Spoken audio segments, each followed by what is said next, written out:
was April 26th in the year 1915.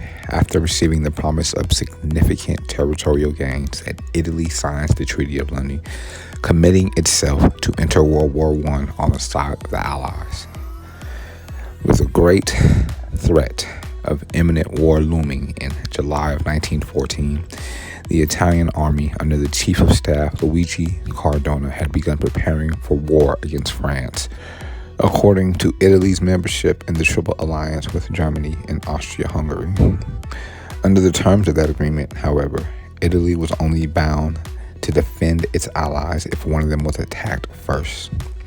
Italian Prime Minister Antonio Salandra deemed the Austro-Hungarian ultimatum to Serbia late that month an act of aggression, declaring that Italy was free of its alliance obligations and was officially neutral. In the first year of war, both sides, the Central Powers and the Entente, as the British-French-Russian Axis was known, attempted to recruit neutral countries, including Italy, Bulgaria, Romania, and Greece, to join the war on their side. Italy, more than any other country, was clear about its aims for joining the war effort: to gain the most possible territory for itself and raise its status from a minor to a great power. In reality, Italy's geographical position, bounded on all sides by the sea and thus subject to pressure from Britain's great navy, inclined it to favor the Entente.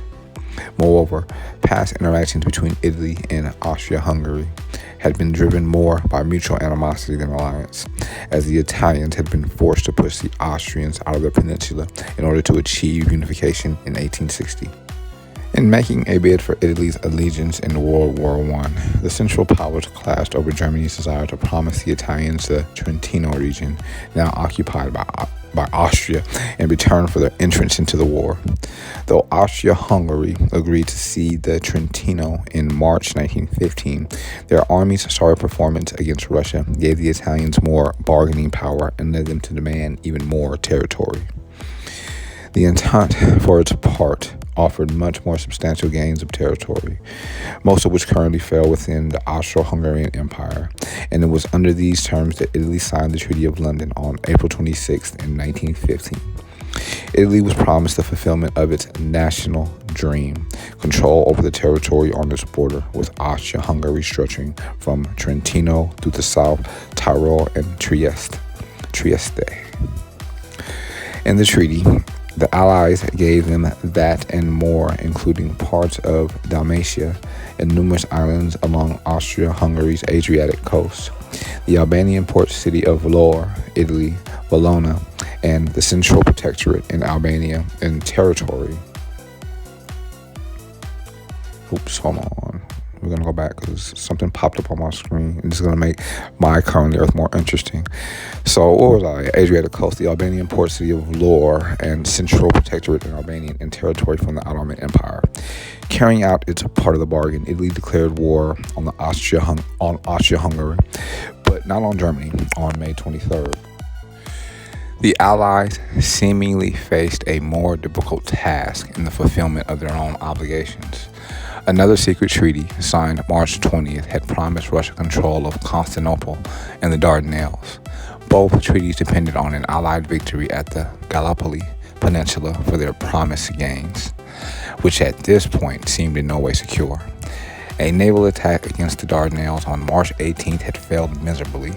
A massive Anglo-French land invasion, begun the day before the Treaty of London was signed, would soon be stymied by a stiff Turkish resistance.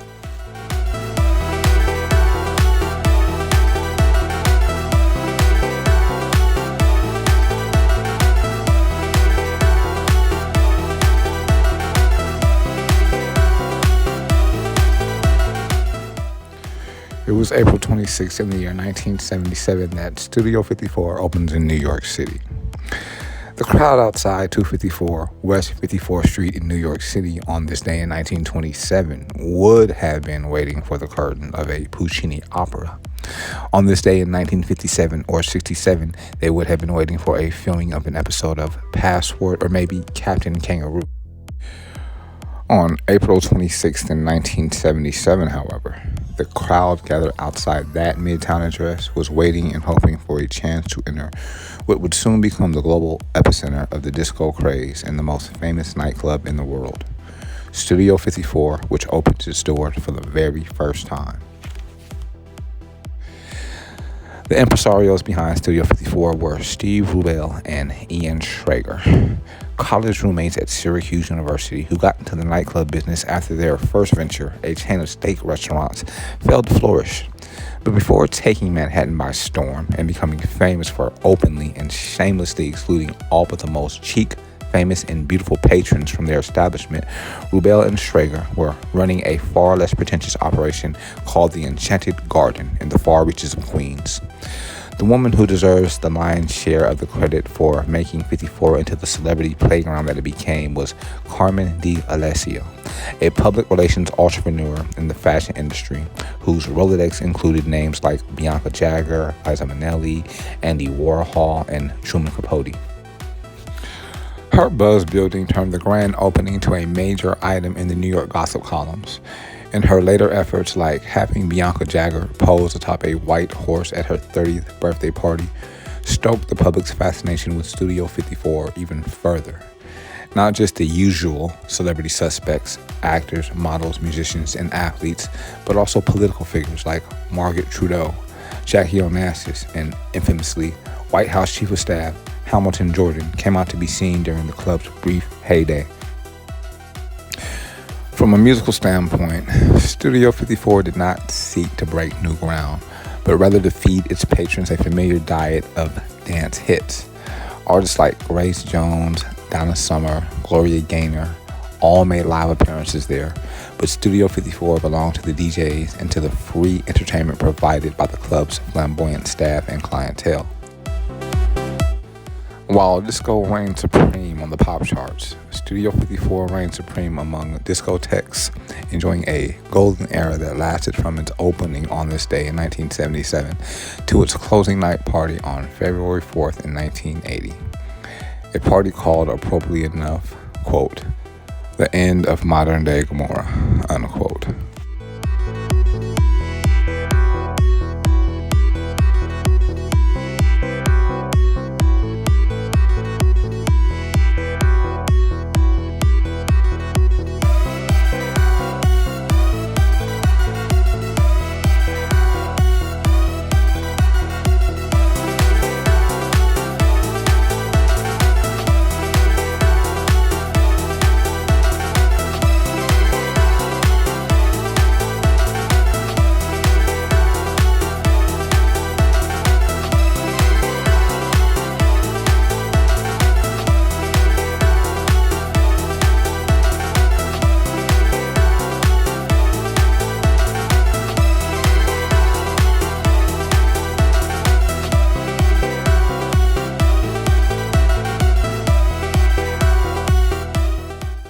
It was April 26 in the year 1984 that our 40th president, Ronald Reagan, arrives in China for a diplomatic meeting with Chinese President Li Zianian.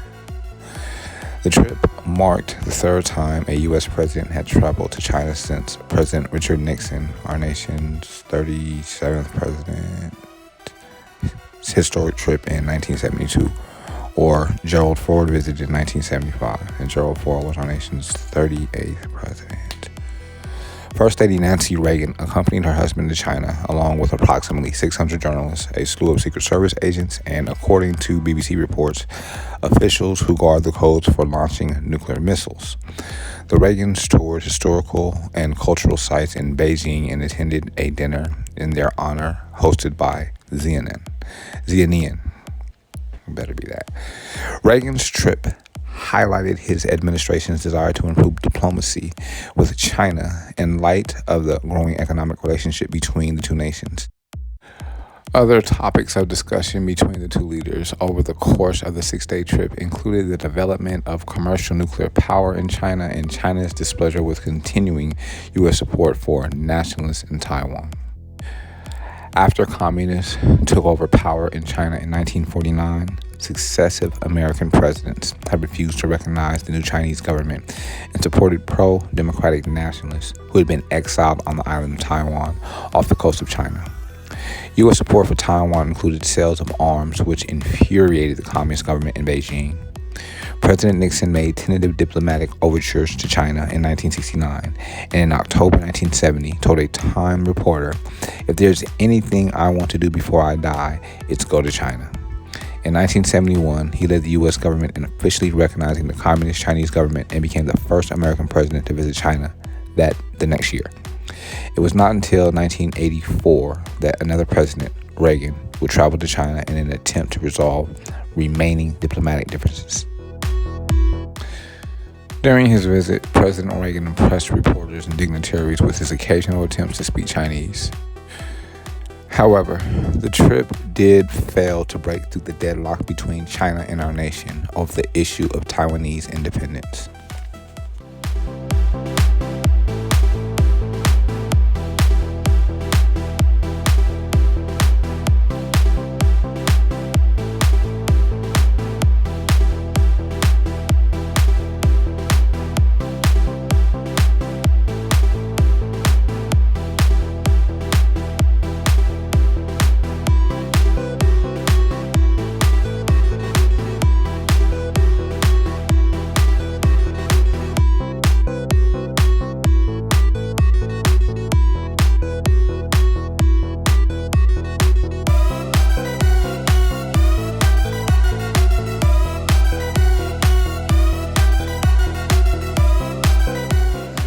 The historic information divulged on this audio file can be verified on history.com.